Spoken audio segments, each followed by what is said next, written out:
এই দেখো বন্ধুরা, আমার ওলের তরকারিটা হয়ে গেছে। এবার আমি নামিয়ে নেব।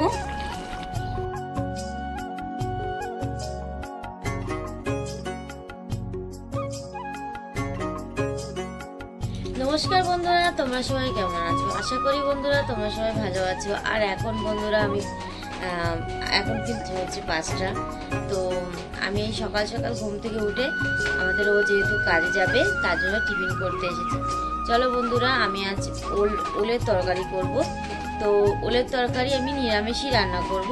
নিরামিষই ওলের তরকারি রান্না করতে গেলে কী কী লাগে আর কীভাবে রান্না করি তোমাদের সম্পূর্ণ ভিডিওটা দেখাবো। আর সম্পূর্ণ ভিডিওটা স্কিপ না করে দেখতে থাকো। আর আমি নিজেও জানি না আমার কথাটা কেমন হচ্ছে।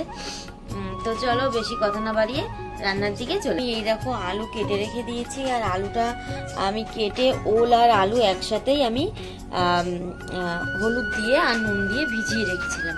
এখন আমি আলুটাকে তেলের উপরে ভেজে নেব। বন্ধুরা, এবার কড়াই গ্যাসের উপর দিয়ে দিচ্ছি। আর কড়াইটা গরম হয়ে গেছে। আমি এবার পরিমাণ মতন তেল দিয়ে দেবো। দেখো বন্ধুরা, আমার তেলটা গরম হয়ে গেছে। আর আমি আলুটা এখন তেলের উপর দিয়ে ভেজে নেবো ভালো করে। আমার আলুটা ভালো করে ভাজা হয়ে গেছে। আর আমি আলুটা তুলে নেবো।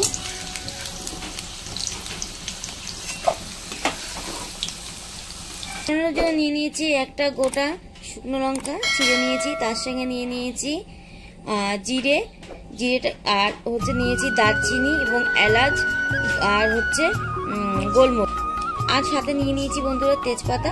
এবার এগুলো আমি ফোড়নের জন্য দিয়ে দেবো।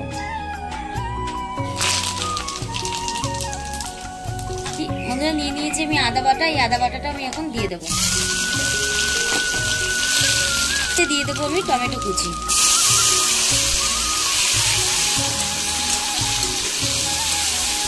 ওদিকে টমেটোটা ভালো করে ভাজা কষানো হয়ে যাক, তার মধ্যে আমি এদিকে গুঁড়ো মশলার পেস্ট করে নেবো। গুঁড়ো মশলার পেস্ট করার জন্য নিয়ে নিয়েছি আমি হলুদ গুঁড়ো, নিয়েছি আমি জিরের গুঁড়ো, নিয়েছি ধনের গুঁড়ো, আর নিয়েছি স্বাদ মতন লঙ্কার গুঁড়ো। স্বাদ মতন লঙ্কার গুঁড়ো বন্ধুরা নিয়েছি। তোমরা তোমাদের পরিমাণ মতন লঙ্কার গুঁড়োটা নিয়ে নিতে পারো। এবার আমি এর মধ্যে পরিমাণ মতো জল দিয়ে দেবো। পেস্টটা করে নিলে পরে তোমার যেহেতু শুকনো লঙ্কার গুঁড়ো আর হচ্ছে গিয়ে গুঁড়ো মশলা বাজারে, এটা ভিজবে ভালো আর জিনিসটা পেস্টটা সুন্দর তৈরি হবে। এদিকে পেস্টটা তৈরি করতে হচ্ছে আমার টমেটোটা বেশ মজে এসেছে। এবার আমি এই পেস্টটা দিয়ে দেব।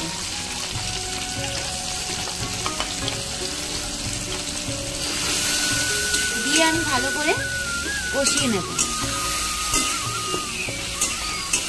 এবার আমি দিয়ে দেবো লবণ। লবণটা যে যার স্বাদ মতোই দেবে।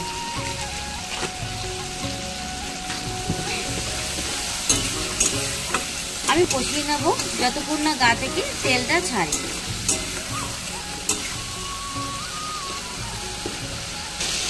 এই দেখো বন্ধুরা, আমার মশলাটা ভালো করে কষানো হয়ে গেছে। আর দেখো, দেখতেই পাচ্ছ বন্ধুরা, গা থেকে কিন্তু তেলটা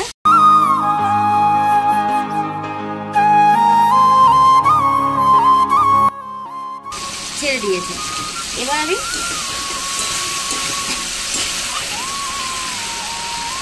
আগে থেকে যে ওলটা আমি নুন হলুদ দিয়ে সেদ্ধ করে রেখে দিয়েছিলাম, সেই ওলটা এখন দিয়ে দেব। দিয়ে ভালো করে নাড়িয়ে চাড়িয়ে নেব বন্ধুরা। মশলাটা আর ওলটা ভালো করে কষিয়ে নেব। তো ওলটা আর আমি মশলাটাকে ভালো করে কষিয়ে নিয়েছি। এবার আমি দিয়ে দেব যে আলুটা ভেজে রেখেছিলাম, সেই আলুটা এখন দিয়ে দেব। এবার ওল আর আলু আর মশলা ভালো করে আমি কষিয়ে নেব। ওলের তরকারি রান্না করে খেয়ে দেখো বন্ধুরা, আশা করি তোমাদের ভালো লাগবে।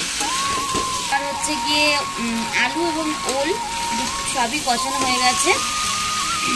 আর এই ওলটা একটু কালো কালো লাগছে, কারণ আমি যেহেতু কালকে কেটে রেখে দিয়েছিলাম আর আমি নুন আর হলুদ জলে ভিজিয়ে রেখেছিলাম।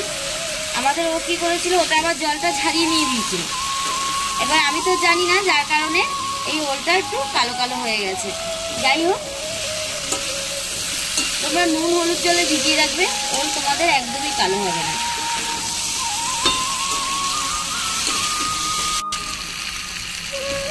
বন্ধুরা ওল আর আলুটা আমার ভালো করে কষানো হয়ে গেছে, এবার আমি দিয়ে দেবো জল।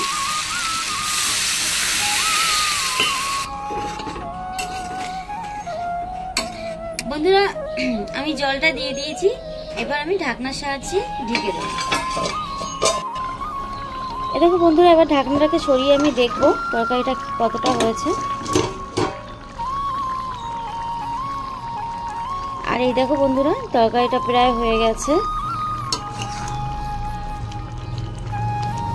আর আলু বলো ওল বলো সবই সেদ্ধ হয়ে গেছে, দেখতেই পাচ্ছ বন্ধুরা একদম গলে গেছে। আমি দিয়ে দেবো বন্ধুরা স্বাদ মতো চিনি নাবানের আগে। এমনি টেস্টি হয়েছে, আর একটু টেস্টি করার জন্য আমি দিয়ে দেবো গরম মশলা গুঁড়ো করে নাড়িয়ে চাড়িয়ে বন্ধুরা নাবিয়ে নেব।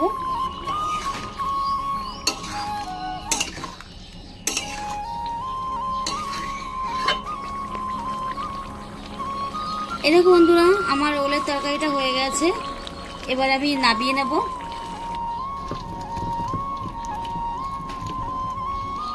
এই দেখো বন্ধুরা আমি আজ